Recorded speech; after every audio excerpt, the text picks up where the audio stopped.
Hello' everyone, ৰাতিপুৱা আমি তিনিজনে ফুৰিব যাব ওলাইছোঁ আৰু আজি মানুহজন নাই। আমি যিহেতু বাছত যাম, এতিয়া বাজি আছে 7:45। আমি বাছৰ কাৰণে ৰখি আছোঁ। ইফালে বাছ আহি পোৱা মানে ল'ৰা ছোৱালী দুটাৰ লগত ভাবিলোঁ ব্লগটো ইয়াতে আৰম্ভ কৰি দিওঁ আৰু ক'ত গৈ আছোঁ, কি কৰি আছোঁ এই গৰমখনত সকলো আপোনালোকৰ ওচৰত শ্বেয়াৰ কৰি দিম। আপোনালোকে চাই থাকিব। আৰু ৰখতে ইফালে বাছ আহি পালে। আমি বাছত উঠিলোঁ আৰু বাছত উঠি বহুখিনি আহি পালোঁ। তাৰপিছত ভাবিলোঁ ভিডিঅ' অকণমান কৰিয়ে লওঁ, যিহেতু ইফালে দুয়োটা কাজিয়া লাগি আছে বাছৰ চাইডত, খিৰিকী চাইডত বহিবৰ কাৰণে। আৰু মই পূৰা এনজয় কৰি আছোঁ। আৰু ইফালে চাওকচোন, গোটেই এইবিলাক শালৰ বাগান হয়, শাল গছৰ খেতি। যিহেতু এইবিলাকৰ পৰা ফাৰ্নিচাৰ বনোৱা হয় ন, তো শালৰ খেতি হয় আৰু বহুত ডাঙৰ এৰিয়া এখন হয়।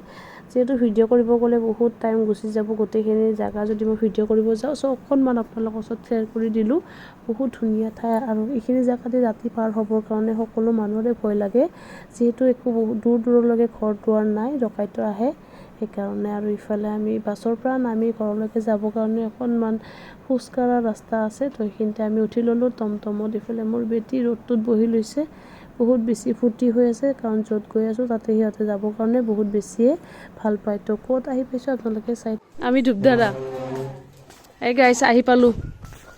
এনেকুৱা গৰম লাগছে। আমৰ আচাৰ বনাইছা? অঁ, মই এইবাৰ বনাইছোঁ আমৰ আচাৰ। সেইবাৰ যি বগৰী নিলোঁ, তাৰপাছত কি হ'ল? তো গাইছ আহি পালোঁ। কাপোৰ চাপোৰ সলাই লওঁ, একদম অৱস্থা বেয়া আমাৰ। গৰম লাগছে গাইছ। আহি কেনে আৰাম কৰিলোঁ। এতিয়া কটি ফটা গৰমত খাই আছোঁ কঁঠাল।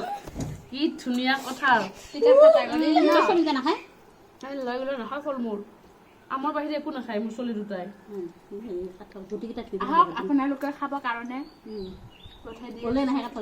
গৰম হওক তথাপিতো গৰমৰ কঁঠালটো মৰিলে হেৰি নাই, বাকলি কম কিন্তু ধুনীয়া। আমাৰ মিঠা ন কিনি আনিছিল ন। গাইছ, আমি যোনটো কঁঠাল খাইছিলোঁ, এডাল গছৰ কঁঠাল খাইছোঁ, মানে সৰুতে পকে, বিৰাট সোৱাদ। কিন্তু সৰু সৰু যদিও কোঁহটো বহুত সোৱাদ। আৰু এতিয়া তামোল পাণ মুখত লৈ চেহাৰ জেগাত বহিম দেই, পানীৰ বটল লৈ যাৱা বাকী হ'লে আৰু পানীৰ বটল লৈ তামোল খাই পূৰা বাৰীৰ পিছত আহিছোঁ। ইমান ৰ'দ, বাইটি আৰু চোতালত দেখাই পাইছে আপোনালোকে। তো বাৰীৰ পিছত আহিছোঁ। ক'ত কি গছ আছে নাই, ক'ত কি শাক পাচলি আছে, দুনিয়াৰ কলা কচু, ঢেকীয়া, নৰসিংহ, লেচু খাম। এই বোকাত পৰিবি, বোকাত। এডাল চিকেন লৈ যাব লাগিব দেই মই ইয়াৰ পৰা। নহয়, যাওঁতে লৈ যাম, ঘৰত যাওঁতে 20ডালমান লৈ যাম।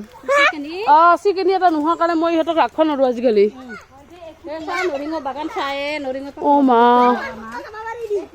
গোটেই ইফালে ভিতৰত নৰসিংহ এই কঁঠাল এইডাল ন।